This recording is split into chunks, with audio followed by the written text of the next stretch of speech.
Good evening, ladies and gentlemen. How are you? I am your host, Relisha Gibson, and welcome back to Moms Who Grind Presents Intimate Conversations. Today I have a very special guest, a wealth of wisdom. Her name is Dethress Ulmer-Lesley, and I'm going to let her introduce herself to you guys and tell you a little bit about her background and who she is.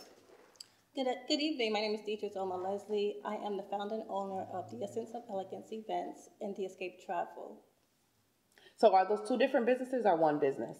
It's one business, but we focus on the various categories. Right. Okay, so I do know that that is a wedding event planning / travel business. Yes. Mm-hmm. So tell us a little bit how you got into that, and then we'll kind of go from there because you have so many different umbrellas that you wear. My passion was, I found that when my daughter was getting ready for college, and I wanted to do something I loved doing, which was traveling.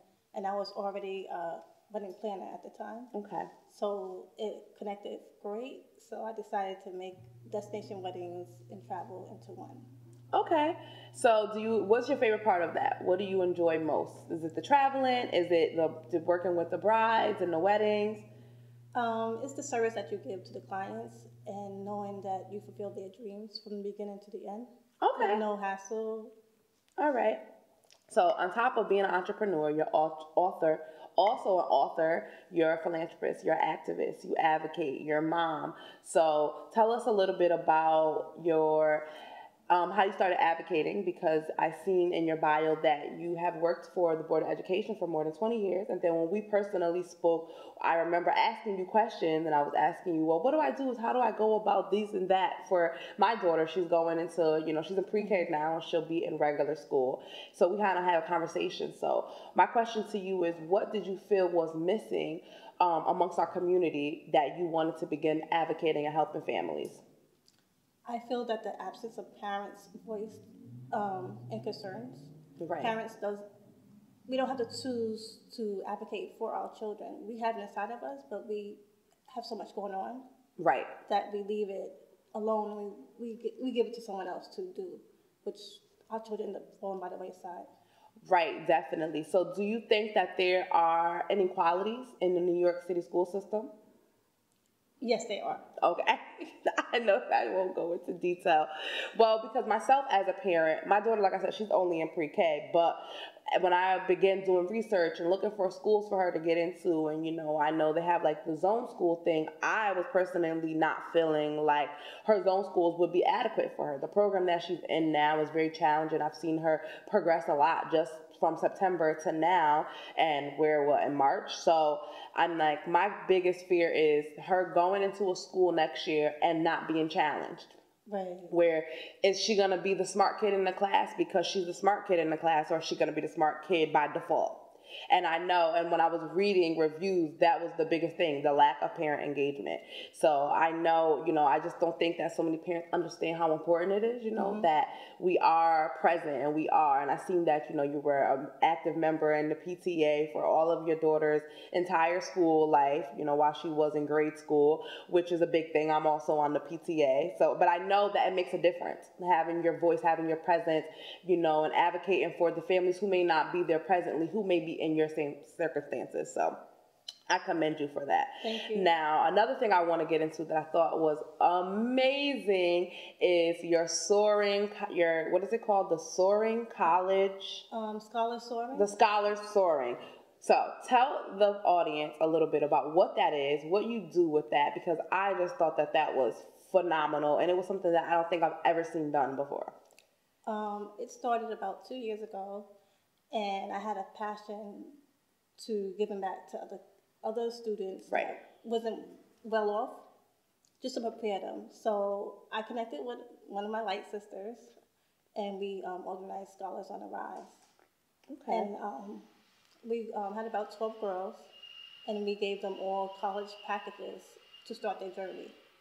Since I'm a single parent and my daughter went away to college, I know what it is to try to afford college, the supplies, along with all those everything else you would need for a journey. Right. So was this program only for girls, or is it for girls and guys also? This program is only for girls. Okay. Only because there's a need. I felt there was a need more for the girls. Okay.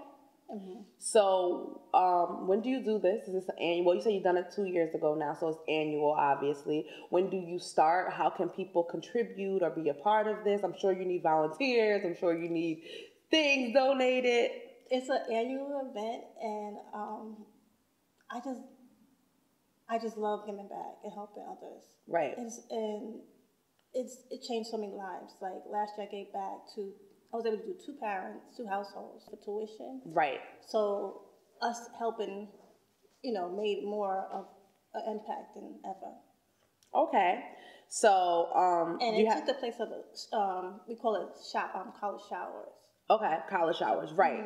I did see that. So do you have a website? Do you promote on your page? Like I said, I know people will definitely something want to be involved in. So where can they go that they will be able to get information or see, a flyer when you do start to promote it? I currently promote on my page, and I also looking to do a fundraiser. Okay. To sponsor some of the supplies they need. Okay, well, keep us here at Moms Who Grind posted because we definitely want to be involved. Now, you have an adult daughter. Most of the people who I interview or speak with, they're like myself. We have small children or grade school children.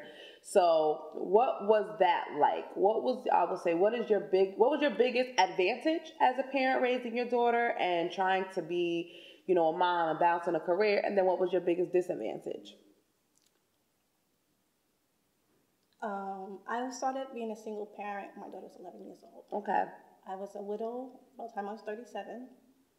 So I was trying to go figure everything out, how to be a single parent, how to make sure she had the best education. Right. And how to have a balance of life myself. Right. So I think the biggest disadvantage was not having the other parent. Right. But I did have a support system in place, though. Okay. So who would you consider your support system? Or when you were raising your daughter, who was your support system? My support system was my family, and then I did have some sisters to connect to. Okay, that's amazing because I'm asking these questions because I know a lot of the people who watch us and a lot of the moms, they don't necessarily have a support system, and sometimes support doesn't always come from your family or your friends or your in-laws. It can be random people. So I ask that question because I know that there's somebody out there always looking or wanting support, and they don't necessarily know how to go about it or where to get support from. Right. So what advice would you give a parent like that per se who may be struggling right now, who is looking for support or who is just trying to balance everyday life and it's difficult? I would say don't be afraid to reach out to someone else who is in your same situation. Okay. And never give up. I never gave up, and I was like, how am I going to do this? How am I going to send her to college and get through the being a widow on top of everything else that comes in life?